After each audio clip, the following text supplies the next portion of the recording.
South Dakota State a 45-24 winner over Incarnate Word, their first victory of the season, and they did it right here inside of Dana J. Dykhouse Stadium. No one in the stadium right now, but a few hours ago, 19,321 people filled these seats. A great turnout for Game 1 right here in Brookings of the season. All right, let's get to some instant game reaction. We begin with Incarnate Word. Pretty good team, good offense, and just like Oklahoma State, they started the game and throughout the game played with tempo. And the Jacks defense was on their heels a bit. It affected them, especially in that first quarter. Will that be something teams do moving forward against South Dakota State? Perhaps, because it seems to give them a bit of trouble. Let's move down the list.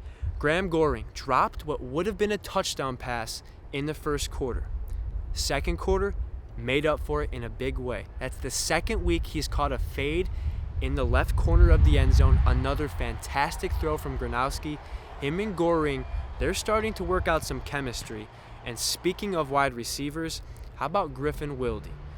Look, I don't know if he'll ever catch Jake Winicki's touchdown receiving record of 59, but he might come close. He had 2 again this week. That kid is a heck of a player. I thought Mark played well tonight. A good response from his game a week ago down in Stillwater. Was not his best performance, but you talk to that kid at practice this week, and he's just moved on with it. He got right to studying film after that Oklahoma State game and acknowledged a couple overthrows that he had and wanted to fix it. Got right back to the basics, the fundamentals. Played a very good game tonight. 21 of 32, 285, 4 touchdowns.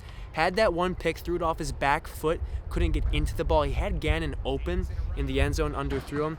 Besides that, thought he played a nice game. Good bounce-back game from the Walter Payton Award winner. Matt Durrance, dude was a beast. Cale Reeder and Colby Herter were out today with injuries, so Durrance gets the start at strong safety.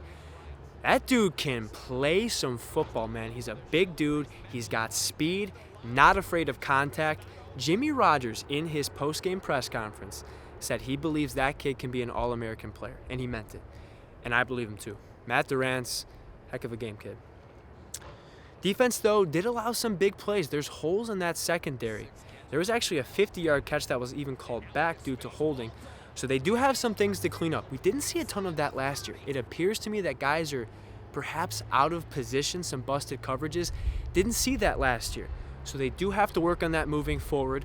But they got themselves together in that second half, made enough plays to hold Incarnate Word in bay. Big boy drive from the offense in the third quarter. It was 24-17, and it felt like, look, this is a time where South Dakota State needs to impose their will. And they did. 3 plays, 72 yards, marched right down the field, highlighted by that Gormley 61-yard pitch and catch. Dude, that guy's 6'8", 240. And he can run like that. Yeah, that's a heck of an athlete as well. So they march right down the field, they score, they go up by 14. Now Incarnate Word did cut it back to 7, but again the Jacks responded. And I think they're starting to find their swagger a bit. Didn't see it last week against Oklahoma State. Really didn't see it in the first half tonight. But you did in that second half. That is a good sign. This team's starting to figure out who they are, who they want to become. Let's talk about an interesting scenario. End of the first half. It's 17-10, Jacks up 7. Incarnate Word has the ball backed up right by their own goal line. And the Rabbit defense tackles Incarnate Word for what looks like a safety. The refs say no. They place the ball at the 1-yard line. And South Dakota State had some timeouts. I think they had 2, maybe only 1, but I know they had a timeout to burn. And Jimmy Rogers decides, no, I'm not going to call a timeout. Let's just get to the half. I asked him about that in the post-game press conference. I would encourage you to go listen to his response. It was very interesting.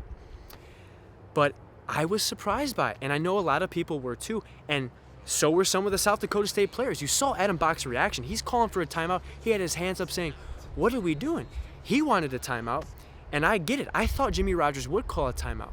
But this guy's fascinating. He is such an interesting study as a coach, and here's what I mean. Last week against Oklahoma State, in that fourth quarter when the Jacks were down big, a lot of times you'll see a coach just kind of wave the white flag in a sense. Hey, let's get out of here. Let's minimize the damage. We're down 21. Let's punt it away in our own territory. No. He's faking punts. He's going for it on 4th down, and I loved it. Why wouldn't you? If you came down there to win the game, then go try and win the game. It's not over. You saw they had a couple huge plays last week. You can score in the blink of an eye. Crazier things have happened. They could have gotten back into that game. I loved his decision to continue to be aggressive in the 4th quarter last week. And then this week, that's a conservative decision right there on the goal line. It's just fascinating to see how this guy coaches. He's like two-dimensional, I'd say. A lot of coaches are riverboat gambler and always rolling the dice. And some guys are really conservative. Well, we've seen him wear both hats in these 2 weeks. And a lot like players and teams, coaches as well, you get to know and understand how they work, how they'll coach, what their persona is on the sidelines, and how they call a game. And Jimmy Rogers really seems to be a guy that is situational. And I think he has a pretty good feel for the game. He's learning and growing on the job himself. It's only his 2nd year, but he's just interesting to see how he decides to, approach a game and a situation. It's fascinating to me to get to understand him, and I encourage you all to go listen to his press conference to see how he answered my question. So the Jacks get their first victory of the season against a quality opponent. Incarnate Word was ranked 12th in the country. That's a very good win for the Jackrabbits, and they'll be right back here next week against Augustana, another 6 o'clock kickoff inside of Dana J. Dykow Stadium.